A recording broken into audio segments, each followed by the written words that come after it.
The media has projected onto Ivanka Trump that she's anti-family. The whole Trump family are weird and corrupt. But this news article from India Times, we're getting our news from India. I cover the news from around the world. Welcome to Doug in Exile. This is where the happy patriots are. And we go to India, where they did a piece on Ivanka Trump. Ivanka says politics is a pretty dark world, but amid speculations over Melania Trump's blink and miss role in her husband's presidential campaign, Donald Trump's daughter, Ivanka Trump, said she will attend the Republican National Convention with her father, but she has a very interesting reason in doing so. Will be officially accept the nominee for president. Ivanka had a major role in 2016 and 2020, but this time she's not been around much. Where's she been? In an interview with podcaster Lex Friedman, she said politics is a, quote, rough business. In short, she's out.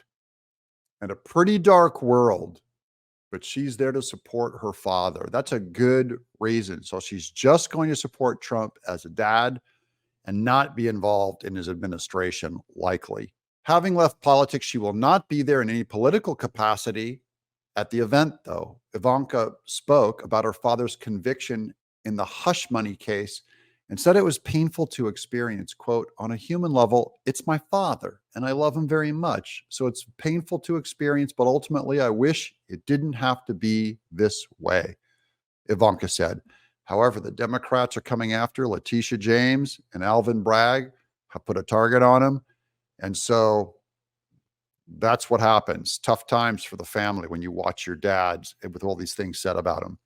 During Trump's presidency, Ivanka served as a senior advisor to the administration, but in the last 4 years, she recoiled from politics and has not been a part of her father's 2024 campaign. Why? She said politics is not a part-time business, and it was not possible for her to balance her family and a political role simultaneously. And we support this. This puts Ivanka Trump, who could be the most powerful executive in the world, working for the White House, and her father in a very powerful position. And what's more powerful to her? Being a wife and a mother.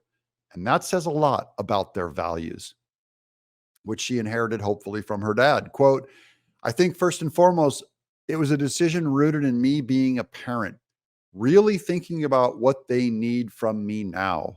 Politics is a rough business, and I think it's one that you also can't dabble in. I think you have to either be all in or all out, she told Friedman. And that's true.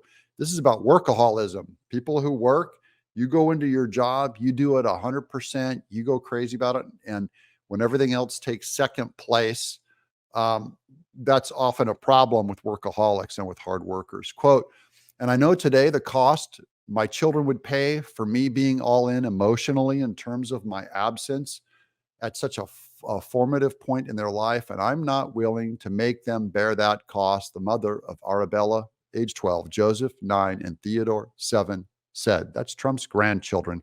He's probably very proud of his daughter and very happy that she's prioritizing her family. Quote, I also think for politics, it's a pretty dark world. There's a lot of darkness, a lot of negativity, and it's really at odds with what feels good for me as a human being, unquote. She said, I can barely blame her. Politics is not for everyone. Not everyone can stomach what we do, which I dive into politics every day, hours and hours and hours of going through this stuff.